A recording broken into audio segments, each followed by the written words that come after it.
বামনপুকুর খাসের পাড়া তোমার মানে মেন বক্তব্য ছাত্র নাকি? নাহমাদু ওয়া নুসাল্লি আলা রাসূলিহিল কারীম। আমরা মাগরিবের আসরের পর থেকে এ যাবৎ কোরআনের পাখিদের কাছ থেকে কোরআন তেলাওয়াত শুনলাম, সাথে সাথে নাতে রসুল, কিছু কুইজ।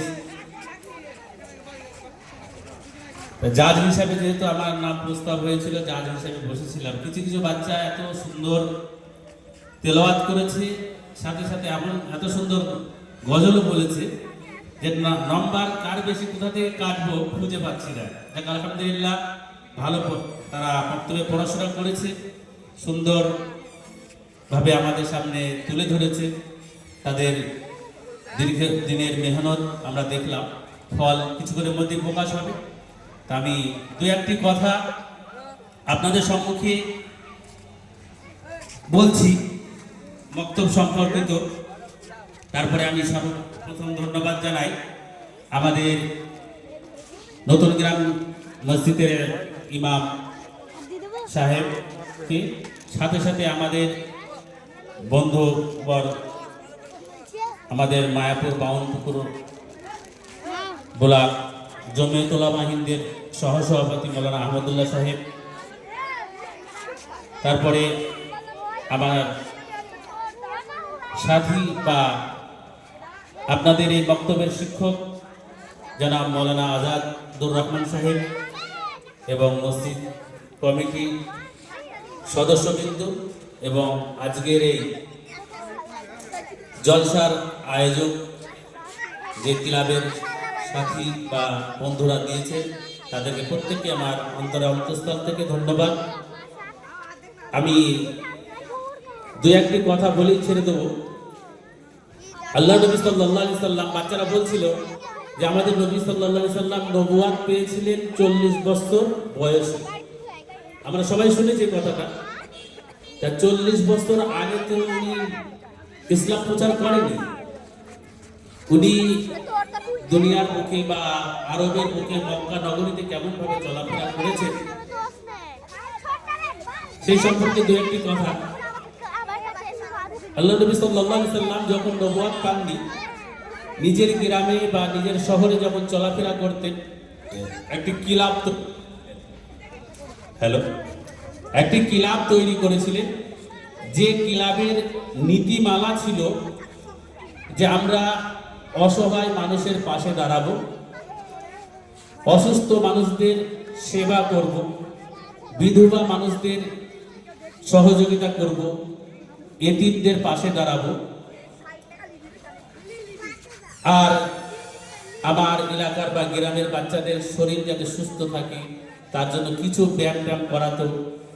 আর একটা বিষয় সেটা ভালো লক্ষ্য রাখতেন, যারা শিক্ষিত ছিল তাদেরকে দ্বারাই গ্রামের বাচ্চাদেরকে বা এলাকার বাচ্চাদেরকে শিক্ষার একটা মহল তৈরি করতেন। এক কথায় আল্লাহ নবী সাল্লাল্লাহু আলাইহি সাল্লাম যেহেতু আমাদের গাইড বুক, আল্লাহ তাআলা আমাদের জীবনের গাইড বুক হিসেবে কোরআন দিয়েছেন, আর সেই কোরআনের প্রতিচ্ছবি ছিলেন আমাদের নবী সাল্লাল্লাহু আলাইহি সাল্লাম।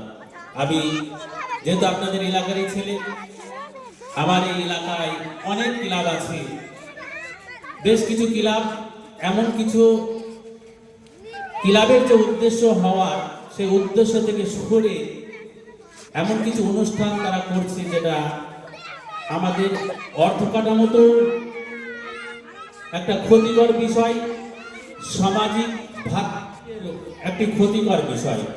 আমি ওই সমস্ত ক্লাবের বন্ধুদেরকে আমি অনুরোধ করব, যেহেতু তারা আমাদেরই সব, আমাদের ভাই মুসলিম গ্রামের ক্লাব, তাদেরকে বলবো আপনারা আমাদের নবী সাল্লাল্লাহু আলাইহি সাল্লামের জীবন আদর্শকে লক্ষ্য করুন। খাস এই নতুন গ্রাম যে ক্লাব, এর আগেও আমরা কয়েক বছর আগে দেখেছি এনারা এই জলসার একটা প্রোগ্রাম করেছিল। এবছর আলহামদুলিল্লাহ জলসার প্রোগ্রামের সাথে সাথে আল্লাহ নবী সাল্লাল্লাহু আলাইহি সাল্লাম মদিনা মসজিদে নববীতে সর্বপ্রথম যে কাজটা করতেন 63 বছর নবুয়ত পাওয়ার পরে যেটা করেছেন, মসজিদে নববীতে 5 ওয়াক্ত নামাজ নববীতে পড়াতেন ইমাম হিসাবে। আর মসজিদে নববীর পাশেই একটি ছিল আসহাবে সুফফাদের একটি মাদ্রাসা বা মক্তব, শিক্ষা প্রতিষ্ঠান। আমি নতুন গ্রাম ক্লাবের এই সদস্যদেরকে বলবো আপনারা এই বক্তব্যের দিকে আরো নজর রাখবেন। একটু অনুরোধ করছি, আপনারা পারলে এই ক্লাবের তরফ থেকে এই বাচ্চাদের একটা ইউনিফর্ম আপনারা তৈরি করে দেবেন। যদি বক্তব্যের বাচ্চাগুলো একটা ইউনিফর্ম তৈরি হয়ে বক্তব্যে পড়াশোনা করে আরো সুন্দর লাগবে। এটা এই ক্লাবের কাছে আমার একান্তভাবে অনুরোধ।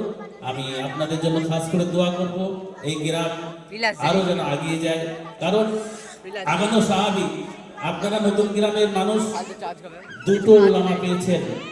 যে ওলামা একজন হচ্ছে আমাদের নবদ্বীপ ওলামা পরিষদের সহসভাপতি, আবার মায়াপুর বাউনপুকুর জমিয়ত ওলামা হিন্দের সহসভাপতি। আর একজন ওলামা পেয়েছেন যিনি ওলামা পরিষদের একজন কর্ণধার। আর